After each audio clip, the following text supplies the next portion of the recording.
promotion, agriculture, pisciculture, élevage en action. Accompagnement pour votre réussite, agribusiness, notre mission, on s'y invite. Fantastique Info TV, interface de la diaspora, pour un combo bio, cultivons sans déboire. Très cher abonné de Fantastique Info Télévision, merci Bosé Belé à Kolanda Magazine Abino Agrobusiness, Antenne Bongo Fantastique Info Télévision.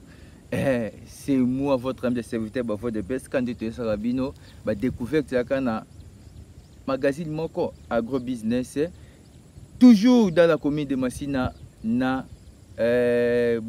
Poto.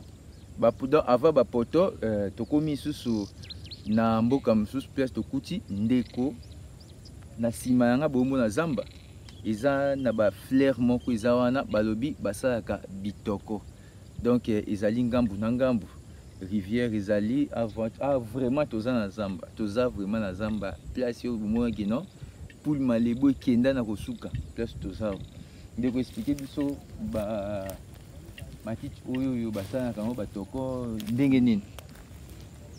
Toko matito bana koto eza mo mai tuni ataka na biso yango oyo kata encore bimina yango tu omona boyi na mai na se oyo zomona boyi bitoko tolalelaka yango ezalaka tokati soki tobendi yango boye toye nango tokobandi kotobola tokotisa singa basinga wana oyo eutaka ya barame poisson yango efomaka etoko titolalelaka yango. Donc sikoyo business nango bosalaka lolenge nini? Mitu oyo elongwaka mitu oyo tolongolaka yango etikali oyo minomona ekatani ekoyi nyonso tu na mbeli yango tokozwa sikoyo tofandisi yango esalo ndenge ebeteli moi elembaka nango echange couleur ekomaka couleur ya jaune elongi vert oyo jaune kwa neti ebandaka boye ti ezoya na motu après tobandi kokotya yango babitoko tozwi ligne tokati après ekomi mbeto so bino bozozwa na zamba ofele bozosala nde bozozwa yango mwa mosolo.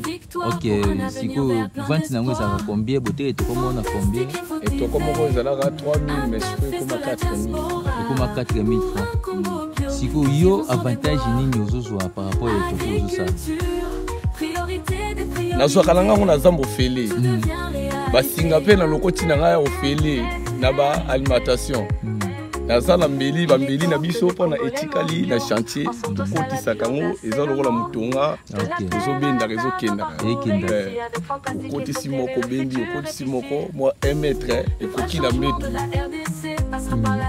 Donc 1 mètre bosala yango ya 1 mètre 1 mètre donc okoti motonga obendi okoti ale bokausa yango to ka ndenge eza yango beso te yango ndenge eza boye soki evandi na moi elembaka tokozala na facilité ya kokotya te yango mo ekumelaka te soki evandi kaka 2 jours ekauki ekomi jaune donc na jaune ande boteki yango 4000 ondeti na journée banda tongo vraiment depuis 6h ti 17h ou 18h osala d'ailleurs combien de bitoko?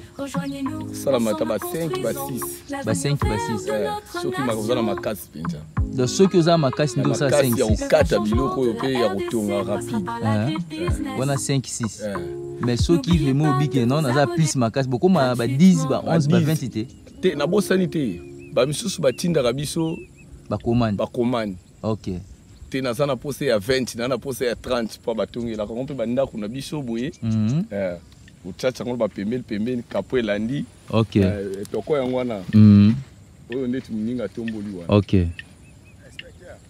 yaka nango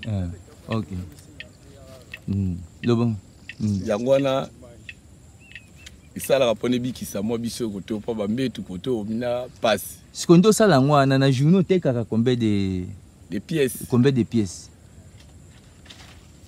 donc etulaka te bon yango oyo etoko yango oyo mbetu yango oyo voilà expliquer ekomaka mbetu omona likasa oyo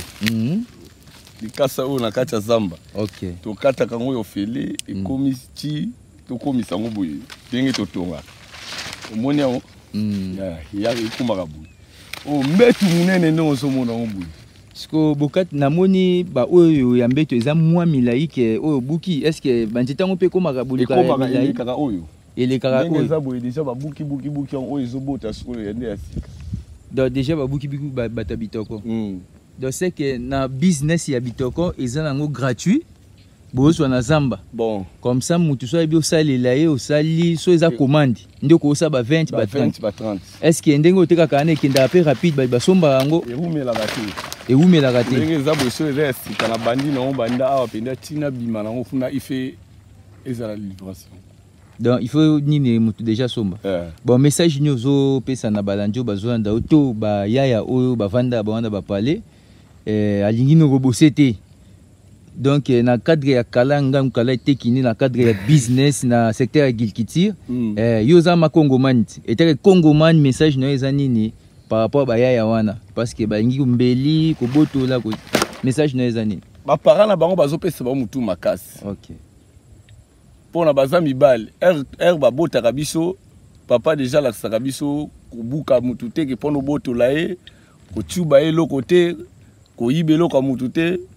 Pendant lelo soki l'état landela kangio mama komi kolela lisusu kuna bien te mama il faut tika mwana anyo koma pona yepe asala vie na ye ndenge bango babota biso baza déjà vie na bango eza biso to luka pona bango babika soki ke bango bazo bunda lisusu yango moni ba parents misusu bakomi kokufa na batation pona makambo mabe ya bana l'état pa kozwa akangi aboyi makambo ya mbongo wana eza mukia komi kosimbisa neti na somola ba misusu ba osimbisa babuka mapangu soki l'état boyi alingi bien te elongi ya mwana na bino bomona kango te ye pa mona kango te mabe te pona zambe eza munene. OK. Baseli fi bazala pe mwana kosala kuluna te soki aza makasi oteyaki na ndenge moko ya bien. OK. Ndenge biso tosala na misala na biso oyo. Voilà, siko na musala yango bénéfice nyo zo to désavantage nyo kutana ngo betela biso na lisolo. Depuis au banda avantage ni ozakana avantage des ali parce que ça fait les ça parce que désavantage okutana OK pe boye mukoma ko moment que oui ndenge tokotaka zamba boye tozana ba avantage beli. OK. Mususu okutana pe na nguma nyama moko boye pona toza pe na mabata mai basoso mai pe bazala. OK.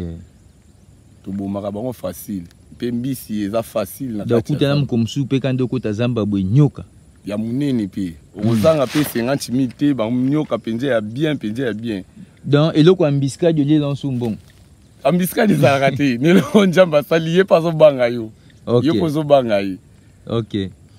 À part wana ba désavantage monsieur ezate bon pour l'anga avantage na mona kala musala nanga o na sala ka o. OK. Pour na zala ngo yo feli mais na zo za ngo na uzela ngo mbongo avantage na ngo ya ngwana na osomba ngote. Osomba ngote. Plus avantage ya makasi. Siko bandeko baza posa kota business yo message no pesi na bango. Baya awa makasi na okaka soko tiespa mobile osala penja musala po kozwa kotiaka teke o nazo sala na ngo okipango te ozwa kaka boy bayo moko sentir ke zambe zali soko yebi musala te azala posa musala na akoya tukokotisi zamba totamboli na bazamba zambe za munene. OK. Siko maticha ambo benga ngo komboni za kombo te to pesa ko kombo maticha betoko fleur ya betoko. OK. Bon message na ya suka za fleur. OK. Aya fleur ti ya komi nzete. OK. Message na ya suka message na suka bandeko bazolanda o message no pesi na bango. Bon message na pesa bango soki ndenge bazolanda ngai bayoka ngai te musala ezali munene na bilanga awa.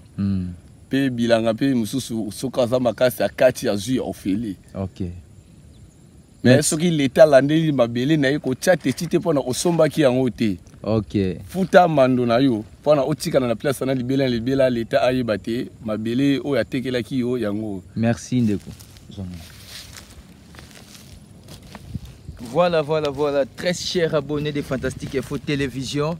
Wana to yambaki bom tazaki na intervention zaki bongo ndeko Freddy ndazaki na intervention moko ya basali bitoko nzeto bomoni na simbi oyo ya ngonde mutesala ka bitoko do fleur oyo par rapport ya kombo ababe yango fleur ya bitoko c'est-à-dire oyo ezali bana na yango donc yango komaka milai makasi bango nde bayaka bakupe yango basali yango et puis basombaka yango te mais ezotemaka 4000 francs yo ndeko mobali ozo sala ozo se transformer comme un civique oza brigand et loko ça donc otia ba para mal à l'aise kilo nanda koze loko ça te bitoko yango